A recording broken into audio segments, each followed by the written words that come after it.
Maths की class में बच्चों आपका स्वागत है। ये एक्सरसाइज 3.4 के क्वेश्चन नंबर 7वें और 8वें मैंने किए हैं। इसके बाद क्वेश्चन नंबर 4वां और 5वां भी करके मैं बताऊंगी आपको। तो पहले मैं आपको 7वां 8वां बता रही, इसके बाद 4था और 5वां क्वेश्चन रहेगा। तो ये जो आकृतियाँ हैं, ये दोनों आकृतियाँ आप देख रहे हैं, ये 7वीं का है और ये क्वेश्चन 8वां है।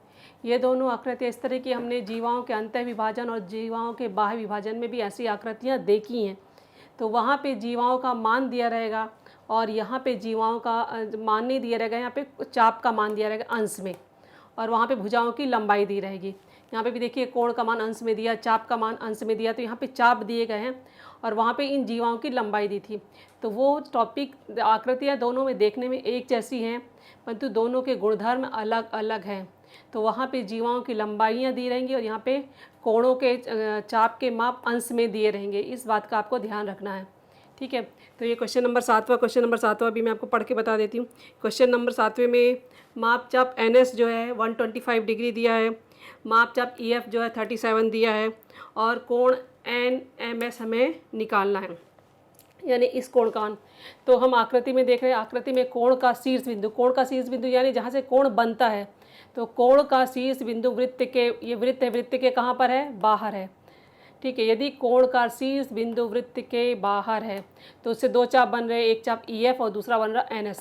तो नियम क्या है, इससे बनने वाले अंतःखंडित चाप है, तो नियम क्या है कि NMS इस कोण का मान NMS किसके बराबर होता है, इन दोनों चापों के अंतर का आधा, यानी कोण NMS बराबर 1/2 माप चाप NS माइनस माप चाप EF, यानी बड़े चाप में से छोटे चाप को हटाना है।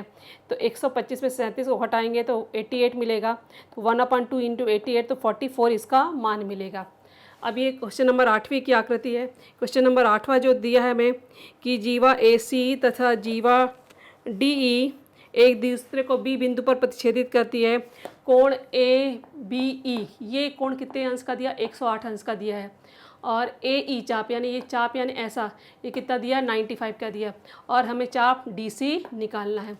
तो आकृति में कोण का शीर्ष बिंदु यानी जो कोण AB है, तो कोण शीर्ष बिंदु क्या, B है, तो कोण का शीर्ष बिंदु वृत्त के अंतः भाग में है। यदि वृत्त के अंतः भाग में है तो नियम क्या है कि ये कोण ABE किसके बराबर होता है, इन दोनों चापों के योग, यानी कौन सा चाप, इससे बनने वाला ये चाप और इसके पीछे वाला चाप, जैसे शीर्षाभिमुख होते हैं ना ऐसे, तो ये चाप और ये चाप। तो माप कोण ABE बराबर होता है 1/2 माप चाप AE देन माप चाप DC।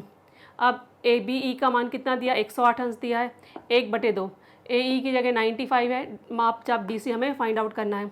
तो 2 का गुणा इसमें किएंगे तो 108 में 2 का गुणा करेंगे प्लस 95 माप चाप DC, तो ये 216 आ जाएगा, ये 95 प्लस माप चाप DC, तो 216 में से 95 चला जाएगा माप चाप DC, तो ये 121 अंश मिलेगा, तो माप चाप DC, तो इसलिए माप चाप DC का मान 121 अंश प्राप्त होगा।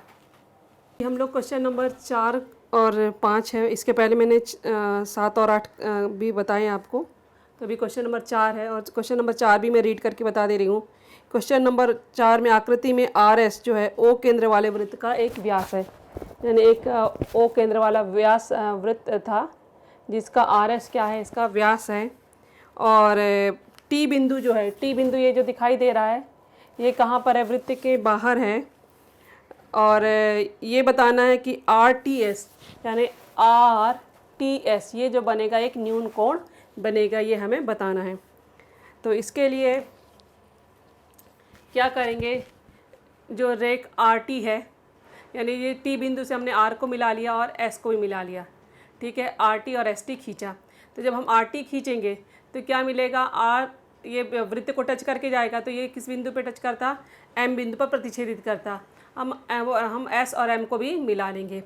तो आपको मालूम होना चाहिए कि यदि वृत्त का एक गुणधर्म है कि ये वृत्त है और ये वृत्त का व्यास है, ठीक है, तो व्यास से कोई भी बिंदु को मिलाया जाए, व्यास से वृत्त के किसी भी बिंदु को मिलाया जाए तो बनने वाला कोण कैसे होता है, हमेशा 90 डिग्री का होता है। ये आपको छोटी कक्षाओं में हमने पढ़ा है कि व्यास पे अंतरित कोण 90 अंश का होता है। तो इसका मतलब जो होगा RMS, यानी ये जो कोण हमको दिखाई दे रहा है वो कितने डिग्री का होगा, 90 डिग्री का। अब जब इस साइड 90 अंश का तो उस साइड भी, पीछे साइड भी 90 अंश का होगा, यानी ये जो हो जाएगा SMT, यानी यहाँ पे भी 90 अंश का हो जाएगा, ठीक है, क्योंकि ये जो यहाँ 90 अंश यानी ये इस पर लंब का काम करेगा, यानी SM लंब हो जाएगा RT पर। अब ये वाला त्रिभुज हम लेंगे, ये जो त्रिभुज आपका दिखाई दे रहा है, इस त्रिभुज में M पे कितने डिग्री का कोण बन गया, 90 अंश का। यदि 90 अंश का कोण, एक त्रिभुज में कोई कोण 90 अंश का है, तो शेष दो कोण कैसे होते हैं, न्यून कोण। तो शेष दो न्यून कोण में हमको कौन सा कोण लेना है, ये वाला T पर, यानी MTS। तो MTS क्या होगा, 90 से छोटा। तो MTS का ही नाम है RTS, क्योंकि M जो बिंदु है उसी में R बिंदु पड़ रहा है, ठीक है। तो इसका मतलब हो RTS भी क्या हो जाएगा, 90 अंश का। यहाँ पे हम चाहें तो आप लिख सकते हैं कि R, M और T एक ही बिंदु पर पड़ रहे हैं। तो इसको हम इस तरह से भी लिख सकते हैं कि RTS 90 अंश का, 90 अंश से कम का। तो 90 अंश से कम का यानी RTS क्या होगा, न्यून कोण होगा। RTS इज लेस देन 90, यानी इसका मतलब RTS न्यून कोण होगा।